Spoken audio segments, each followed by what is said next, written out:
शांति प्रसाद जी, मैं आपके पास आ रहा हूं। शांति प्रसाद जी, सभी लोगों को आपने सुन लिया, नवीन जी को भी सुना, नीरज जी को भी सुना, सूरवीर जी को भी सुना, क्योंकि जब आप बोलेंगे उसके बाद में भारतीय जनता पार्टी से इसका जो प्रवक्ता है प्रभा जी, उनसे पूरा का पूरा सब सवालों का जवाब वो देंगी। यहां पर शांति प्रसाद जी, ऐसा नहीं है कि इस जमीन को लेकर ही इस तरीके की बातें हुई हों। आपको ध्यान होगा शांति प्रसाद जी, हरिद्वार में एक आश्रम को लेकर भी एक बड़ी चर्चा बीच में हुई थी। उसमें भी कुछ इसी तरीके की चीजें सामने आई थी कि भाई ऐसा हो गया। बड़ी लैंड थी वो भी, ऐसा कहा जा रहा था कि 3,000 करोड़ की हरिद्वार में वो लैंड थी, और वो एक बड़े आश्रम की, शायद मुझे पुख्ता नहीं है लेकिन शायद आर्य समाज से संबंधित थी, शायद कह रहा हूं मैं क्योंकि मुझे पुख्ता नहीं है, लेकिन हां कुछ था। एक हरिद्वार में बड़ी गूंज हुई थी। और उससे पहले आपको ध्यान हो तो यमकेश्वर के अंदर भी कुछ इसी तरीके की बातें हुई थी कि वहां पर भी बहुत सारी लैंड ले ली गई है, और वहां पर भी बहुत सारी चीजों में ऐसा ही चल रहा है। ये बहुत सारी चीजें ऐसी हैं जो बहुत बहुत करते करते अब बहुत ज्यादा हो गया। शांति प्रसाद जी, ऐसा क्या है कि उत्तराखंड की जमीन पर हर कोई नजर गड़ाए बैठा है? जी। देखिए संजय जी, बात को समझने की जरूरत है। उत्तराखंड राज्य बना क्यों था, किनको संरक्षित करने की जरूरत थी और किनके संसाधनों को बचाने की जरूरत थी। यदि इसके मूल में जाएंगे तो राज्य बनने के बाद ठीक इसके विपरीत सत्ताओं ने काम किया। ये जो आज की खबर है ये आश्चर्यजनक खबर नहीं है। हम्म। कांग्रेस ने भी कमोवेश वही हाल किया। जिंदल ग्रुप को जो है अल्मोड़ा में जमीन बेच दी। और जिस आश्रम का आप नाम ले रहे हो, इनमें दोनों राष्ट्रीय पार्टियों की संलिप्तता थी। और अभी हरिद्वार में कूड़ेदान के नाम पर 40 करोड़ का घोटाला हुआ भाजपा के शासनकाल में। ऐसे ही देहरादून के अंदर तमाम नगर निगम की जमीनों में भाजपा के नेताओं ने कब्जे करके दुकानें, होटल बना लिए। कहने का मतलब है, सत्ताओं का दुरुपयोग कर जिस तरीके से उत्तराखंड को नोचा जा रहा है, यह उसी की परिणति है कि बाबा रामदेव भगवा पहनकर जोगी बने थे, उसके बाद वो कब जो है दवाओं के विक्रेता बने, उसके बाद कपड़ों के विक्रेता बने, फिर योगों के बड़े धनवान हुए, और अब पर्यटन में भी घुस गए। और ये तमाम काम इन्होंने सत्ताओं के इर्द गिर्द रहकर लाभ लिया, सत्ता किसी की भी रही हो। जिस जॉर्ज टाउन की बात चल रही है, यहाँ पर आपको बता दूं संजय जी, हमने यहाँ 1 सप्ताह धरना दिया। वहां के एसडीएम ने हमारे सामने इस बात की लाचारी करी कि मैं जानता हूं कि ये नगर पालिका की सड़क है, आम ग्रामीणों का रास्ता नहीं रोका जा सकता, नियम विरुद्ध कर रहे हैं, मगर मैं लाचार हूं।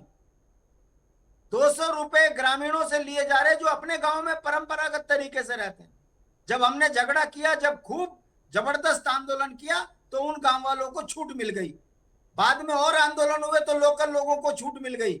मगर इस पूरे प्रकरण में जो पर्यटन मंत्री है उनका सीधा हाथ नजर आ रहा था। जब हल्ला मचा खूब, तो अब ये टेंडर निकालकर चोर दरवाजे से बाबा रामदेव और उसकी तीनों फर्जी कंपनियों को 30,000 करोड़ की संपत्ति षड्यंत्र के तहत दे दी। भाई नीरज कोहली ने बोला कि इसमें ना तो सिर्फ दे दिया बल्कि राजस्व को भी घाटा पहुंच गया। अब ये तमाम चीजें हो कब रही हैं?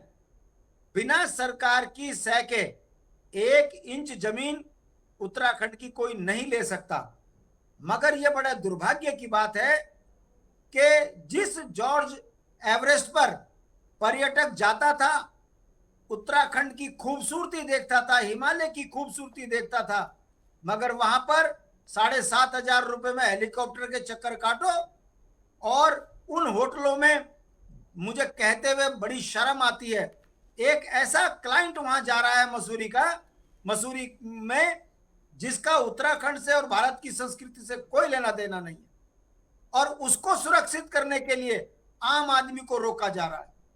ये वो षड्यंत्र है जो किसी का ध्यान नहीं जा रहा। मगर क्यों?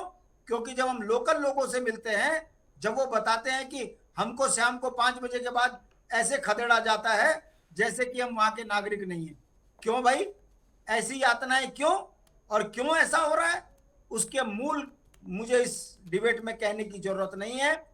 सवाल बाबा रामदेव का नहीं है, सवाल भारतीय जनता पार्टी का नहीं है, सवाल है दोनों राष्ट्रीय पार्टियों ने उत्तराखंड के संपदाओं को लूटने में कोई कोर कसर नहीं छोड़ी।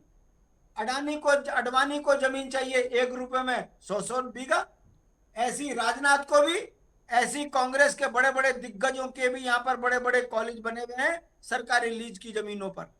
यह दुर्भाग्य उत्तराखंड का है, जबकि उत्तराखंड को स्पेशल कैटर में रख के संरक्षित करने की जरूरत थी। हम दुनिया को 60% पानी देते हैं, आज उस पानी की दुर्दशा हो रही है। हम दुनिया को सबसे ज्यादा स्वच्छ हवा देते हैं, मगर आज इन पहाड़ों के दोहन करके इन्होंने हमारे पेड़ काट दिए, देश के मानव का जीवन संकट में डाल दिया। मगर हम बोले किसको? जिनको संरक्षित करने की जरूरत थी उनको इस कदर उजाड़ दिया कि ना तो राजधानी का पता है, लोग पलायन करके बाहर जा रहे हैं। अगर पहाड़ बचेंगे नहीं, मूल वहां के रहेंगे नहीं, तो उत्तराखंड से लेकर देश का संकट, देश को संकट हो जाएगा, पानी का और शुद्ध हवा का। ये विकास इन राष्ट्रीय पार्टियों ने किया है। बड़े दुख के साथ मुझे कहना पड़ रहा है कि बाबा रामदेव ने उत्तराखंड नीलकंठ में कम से कम नहीं भी होगा तो 2-2.5 हजार एकड़ जमीन पे कब्जा करके एक स्पा सेंटर बनाने की योजना बना रखी थी। संजय जी, मैं आपके नॉलेज में डाल दूं, उस पर मुकदमे झेले हमने धरना प्रदर्शन किया, भूख हड़ताल करी, तब जाकर वो प्रोजेक्ट वहां पर हटाया, ताकि स्थानीय ग्रामीणों का ये कहना था ये नीलकंठ देवभूमि है, यहां पर इस तरह की गतिविधियां हम नहीं स्वीकार करेंगे। बाबा रामदेव घुटने में आए, वो प्रोजेक्ट आज बंद है। मगर वर्तमान सरकार बाबा रामदेव को माला के से लेकर तमाम यमकेश्वर की सरकारी जमीनों को बाबा रामदेव के नाम कर उत्तराखंड को जिस तरीके से नोच रहे हैं भाजपा वाले, झंडे कभी धर्म के नाम पर, कभी भगवा के नाम पर शांति प्रसाद जी, बाबा रामदेव जी, शांति प्रसाद जी, मैं कह रहा हूं कि बाबा रामदेव जी लगातार अगर ये रोजगार भी आपको दे रहे हैं। वो तो कहते हैं कि हम उत्तराखंड को सबसे ज्यादा रोजगार देते हैं, वो कहते हैं रेवेन्यू सबसे ज्यादा हम उत्तराखंड को देते हैं। संजय भाई मैं आपको बता दूं कि बाबा रामदेव हरियाणा वालों को रोजगार देता है, उत्तराखंड वालों को 5,000 रुपए की दिहाड़ी देता है, और काम कराने के बाद पैसा नहीं देता। रामदेव की गुंडागर्दी देखनी है तो पतंजलि के अगल बगल के गांव के लोगों से पूछिए, जिनकी जमीनों पे कब्जा कर लिया, वो अपनी जमीन नहीं छुड़ा पा रहे बाबा रामदेव से। बाबा रामदेव बेसिकली विशुद्ध गलत तरीके से पैसा कमाने वाला व्यापारी है। वो हर क्षेत्र में हाथ डालकर राज्य को लूट रहा है।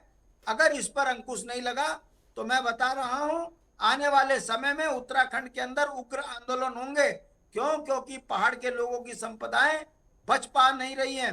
पहाड़ का व्यक्ति अपने आप को ठगा महसूस कर रहा है अपने राज्यों में, और अपने ही जनप्रतिनिधि जिस तरीके से विमुख होकर उत्तराखंड की संपदाओं को बाहर वालों को लुटा रहे हैं, ये उत्तराखंड के लिए ही घातक नहीं है, इस देश के लिए भी घातक है। हम देश को ईमानदार कर्मचारी देने वाले लोग हैं, सैनिक देने वाले लोग हैं, मगर हमारी ही सरकार कहती है कि व्यापार में पहाड़ी कुछ नहीं कर सकता, इसलिए पहाड़ी को जो है व्यापार से दूर किया जाए। ये जो षड्यंत्र हो रहा है संजय जी, इसे रोकने की जरूरत है। ये उत्तराखंड बर्बादी की कगार पर इन दोनों राष्ट्रीय पार्टियों के कारण पहुंच चुका है। हमारी संपदाओं पे बाहर वाले बैठ गए हैं। ये खतरनाक संकेत है, क्षेत्र से संबंधित भी और सीमाओं से संबंधित भी। शांति प्रसाद जी, आपको लगता है कि इस पे बड़ी जांच होनी चाहिए? इसलिए राज्य को सभी जमीनों को लेकर जांच होनी चाहिए।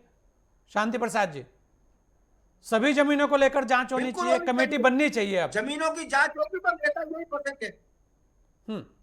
बिल्कुल बिल्कुल बिल्कुल नीति बननी चाहिए, जांच होनी चाहिए, यही नेता फंसे हुए